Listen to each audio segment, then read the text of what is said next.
If you told anyone a year ago that Roblox fishing games would make one of the biggest comebacks in the platform's history, they'd laugh in your face. Like, let's be honest, fishing games on Roblox used to be this chill side genre that only a handful of people really cared about. You'd hop in, toss a line, maybe catch some random glowing tuna or legendary shark, and then leave after 10 minutes because there was nothing else to do. It's usually some side quest that happens in popular games like Meep City. I remember having the excitement of getting good fish and selling it to buy other items. For the longest time, that was it. The fishing game tag on Roblox was kind of dead, and yet somehow, Fish, this game that people basically declared finished, managed to rise from the ashes like it was the second coming of Brookhaven. It's actually insane when you look at how it all played out, how deep the fall was, and how sweet the comeback turned out to be. But before we talk about Fish's crazy revival, it's worth taking a step back and looking at the genre as a whole. Roblox fishing games have always had this weirdly satisfying charm to them. You're not fighting, you're not racing, you're not role-playing in some crazy obby. You're just peacefully casting your rod into pixelated water and hoping something rare bites. It's that perfect balance between grinding and chill gameplay, and for some reason, that's addictive as hell. Games like Fish Simulator, Fishing Frenzy, and Fish It tried to capitalize on that feeling. Some did okay for a while, but most never stuck around. They didn't have the soul or the balance between grind and reward that makes you want to come back every day. Then came Fish. When Fish first dropped, it wasn't just another fishing game. It was the fishing game, the one that defined what a Roblox fishing experience could feel like. There was this satisfying loop of fishing, selling, upgrading, and exploring, and the visuals were surprisingly polished for Roblox standards. People were genuinely addicted.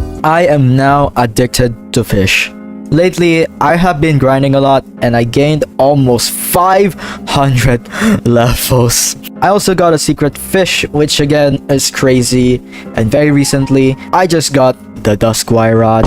There were entire Discord servers dedicated to trading fish, finding secrets, and flexing rare catches. It wasn't just about catching fish anymore, it became this full-blown adventure. But then, like every great story, everything went south. Big Studios, the infamous studio who pretty much had the reputation of ruining Roblox, started managing it at the time, pretty much ran the game into the ground. The day Fish was bought out by Big had all the players on edge. Some thought the charm would last, and others thought the worst. Well, it did turn into probably one of the biggest cash grabs I've ever seen on Roblox, so those people would probably be right. After Big bought the game, they immediately went to work once Nate decided it was time for him to go. They also kept changing the stock for the Holly Wave Cruiser due to it not being a good boat and not selling due to this. It's hard to sugarcoat it. Their decisions turned Fish from one of Roblox's most promising games into a frustrating mess of microtransactions, grind walls, and just plain boring updates. The game became almost unplayable for anyone who wasn't willing to drop Robux on overpriced luck boost or bundles that didn't even feel worth it. People kept asking for changes, kept begging the devs to listen, but nothing really happened. Slowly, players stopped logging in. The seas became empty, the community went quiet, and Fish looked like it was going to fade into Roblox history as another wasted potential story. After a while, a game took Fish's concept and turned it into one of the most famous games ever in Roblox history. It was none other than Fish It. Although on the surface, it looked really good and it managed to capture some spark which the fishing games had before,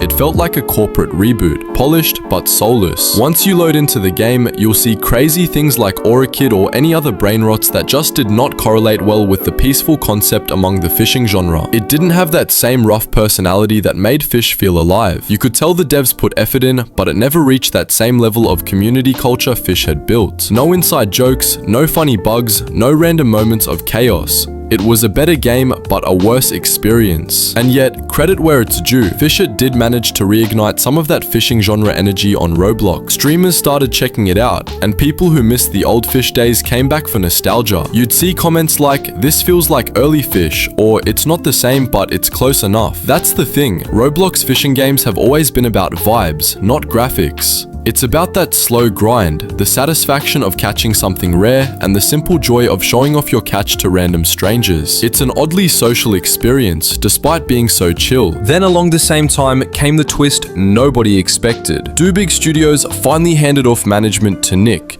a previous contributor and longtime fan of the game. It was the kind of leadership shift that Fish desperately needed. Nick wasn't just a random developer looking for profit, he was someone who actually cared about what Fish used to be. someone who knew what made it special in the first place. When he took over, everything started changing. The first major thing he did was clean the house. All those slimy microtransactions that Dubig shoved into the game, gone. Those fake discounts and overpriced bundles that made the game feel like a scam, deleted. Even the rotating boat shop that everyone hated was removed. It was like a breath of fresh air. For once, it felt like the players were being listened to again. Nick opened polls, asked the community what they wanted, and kept everyone updated. That direct communication alone made a huge difference. Players started to believe in Fisch again, and then, out of nowhere, the original creator came back. Nate, the guy who started it all, regained full ownership of the game's group. It was official. Dubig Studios was out of the picture for good. The timing couldn't have been better. With Nate and Nick working together, Fisch started dropping updates that actually mattered. Slowly but surely, the player base began to grow again. The real turning point though came in late August 2025. Before Dubig left, they tried to patch their mess by adding a second C. The idea was to give players a fresh start. New currency, new fish, new everything. The problem? It sucked. Nobody liked it. It was confusing, it made the old content feel pointless, and it split the community. Most players just wanted the old fish back, not a weird half reboot. So on August 30th, Nick and Nate finally did what everyone was begging for. They deleted the second C completely. That single decision marked the start of Fisch's rebirth. Within days, the player count skyrocketed. 100,000 concurrent players, then 200,000. A week later, 500,000, and it just kept going. People were coming back in droves, old fans and new players alike. By mid-September, it was pulling numbers that nobody thought possible. Over 900,000 concurrent players, eventually crossing the 1 million mark. That's something that almost no other Roblox game has ever done, let alone one that everyone thought was dead. So this Roblox game did the impossible. You see, yesterday Fisch had 1 million players at once. The crazy part though is the game was pretty much dead a few months ago. It had only 10,000 players. For the first time in Roblox history, a game died then came back more popular than it was before. It was official. Fisch had made the biggest comeback in Roblox history. But it wasn't just nostalgia that brought people back. Fisch adapted. It finally started evolving with the rest of Roblox. Games like Grow a Garden and Steal a Brainrot were dominating because they had that one thing Fisch didn't. Modern systems that made players keep coming back. Offline progression, live events, and that feeling of you're always earning something. So Fisch added its own spin to that. Admin events, also known as admin abuse. There's like 770,000 people playing the admin abuse event right now, so the comeback is real. Boys, we might actually see Fisch becoming, again, one of the most played games on Roblox. It is almost at 1 million. It's crazy. Also, the admin abuse means that we have 47,000 luck. So let's see what it's like. I mean, that's all I'm asking for. Oh, boys, 100% progress speed. Okay, there we go. Mastered star. Ooh, that's probably from the event. Very, very nice. All right, lock this up. Straight to the dungeon. Now, if you've ever been in a Fisch admin abuse session, you already know how insanity it gets. Imagine hundreds of players gathered around spawn, lines flying into the water, and the chat exploding as everyone catches rare fish after rare fish. It's pure madness, but in the best way. The devs give out crazy buffs like 50,000 times luck, let players fish anywhere, and drop special items you'd never get otherwise. It turns the game into this wild community event that feels like a festival. It's fun, unpredictable, and most importantly, it gives Fisch a sense of real joy again. Then came the aquariums, the new offline progression system. Basically, you can toss your best fish in an aquarium and they'll generate XP and coins while you're offline. It's genius because it solves one of Fisch's biggest problems, the grind. Back in the day, you had to manually fish for hours just to afford a new rod or unlock new areas. Now, even if you take a break, your aquarium keeps the progress rolling, and if you want to go all in, you can stay online and maximize your earnings. It's the perfect blend of casual and grindy, the kind of system that keeps modern Roblox players hooked. Of course, there were some bumps along the way. For a while, aquariums were way too overpowered. People were making ridiculous amounts of money, like literal millions of coins per hour. Some players had so much currency that the in-game economy started to break. Nick had to nerf it hard, and even then, it's still kind of busted. But honestly, that chaos was part of the fun. It made the game feel alive again. And while all that was going on, another fishing game started making some noise. Fish It. Compared to Fisch, Fish It took a simpler route, more focus on aesthetics and chill gameplay, less on progression or complex systems. games. It's kind of the modern day comfort fishing game. The visuals are great, the mechanics are smooth, and it doesn't try too hard to be something it's not. You fish, you upgrade, you vibe. That's it. It's easy to hop into for a few minutes without getting sucked into the endless grind that Fisch is known for. But despite its success, Fisch still doesn't carry the same weight as Fisch.